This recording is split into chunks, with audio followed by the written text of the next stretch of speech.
On the show. Well, as we do every Sunday evening while the legislature's in session, we like to bring you our Under the Dome update from Topeka. With us now is State Representative Pat Proctor. Drove all the way down. Thank you, Pat, from driving down from the red, not so red area of the state up there. That's the Johnson County enclave. Yeah, well, I'm up in Leavenworth, but so that's not so bad. Yeah, but I've got like the bluest part of Leavenworth. That's okay. We like if you fight the good fight for us up there. Let's see. So this week the House passed your version of the property tax reform. We had Ty on earlier. Tell us a little bit about the House version, because I'm not that familiar with it. Well, first of all, John, I just want to say how proud I am, because I found out last week that Leavenworth is number one.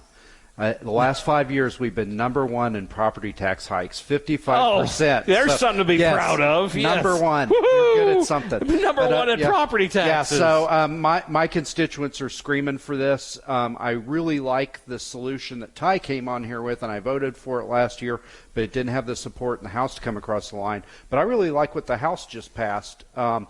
Instead of just capping the valuations, which allows the schools, the city, the county to raise the mill levy to make up for the money, it caps the budget Spending. at 3%. Yeah, and so if they want to spend more than 3%, the original bill was go to the voters, and I love that. Yeah, I love that idea. Make them run an too. election. What we were able to get 84 votes for was a petition. And we've lowered the threshold, so if they have to put the petition right there in the county courthouse where anybody can walk up and sign it, and if it's like 5% of the midterm election turnout signs that petition, they're stuck at 3%, and they got to figure out how to make it work. There was incentive in there if they stayed under 3%. They got this slush fund.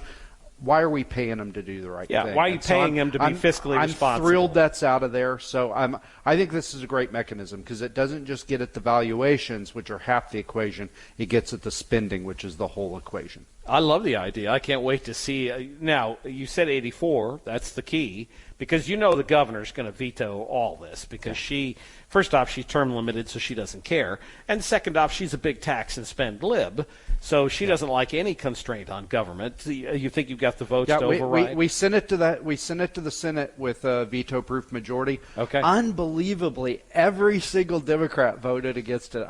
Of course they did. I wish I was running for the House again, because I would love to go knock doors against a Democrat that voted against this. I would too. Yeah, I would too. So the budget's still high. I know Dan. I talked to Dan. He did our version of this show on the morning show. Yeah. He did Under the Dome this week. He said the House passed a budget too high from what his take, and so you're hoping that conference can kind of fix this, because you're still looking at least another couple $100 million that you guys are going to have to cut. Yeah. Well, I'm really, really proud of my speaker, and I'm really, really proud of our Senate president. For years and years in Kansas, we just took whatever the governor gave us, maybe gave it a haircut, and then passed it, and she signed it. And now, this last couple of years, they've committed to the process that we're going to write our own budget.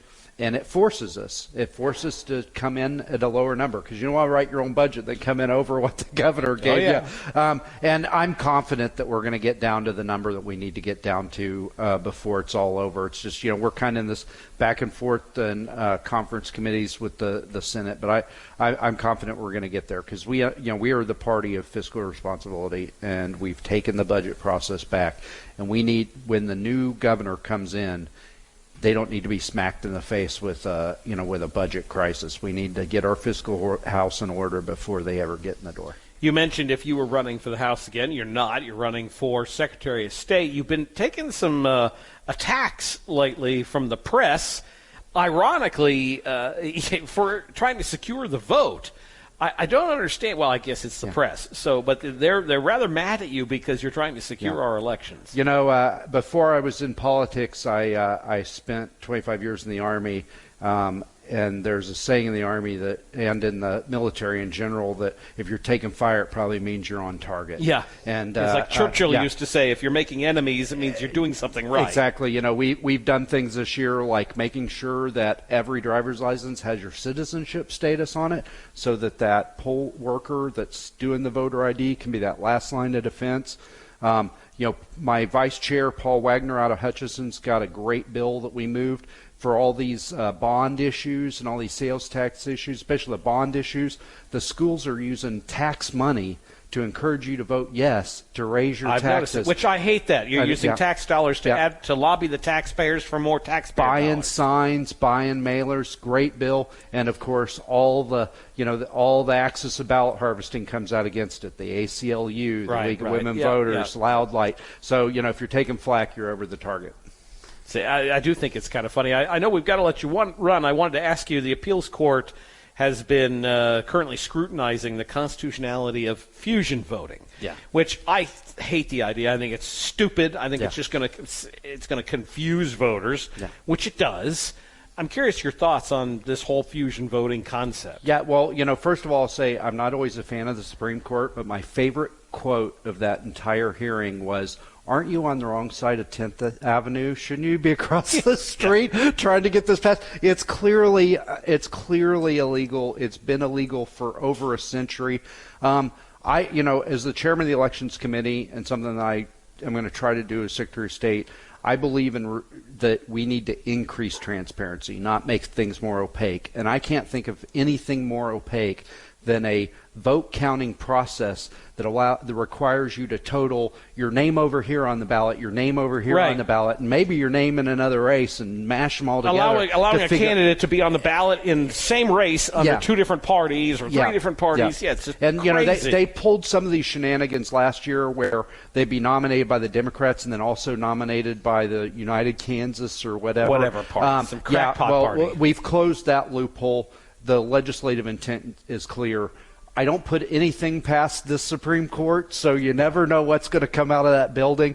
But I think that this is just clearly illegal, and there's it defies common sense. So I am hoping and praying that the Supreme Court's been pretty good on election stuff. Justice Stegall wrote the last election opinion saying we clearly have the authority to regulate elections as a legislature. It's written right into the U.S. Constitution.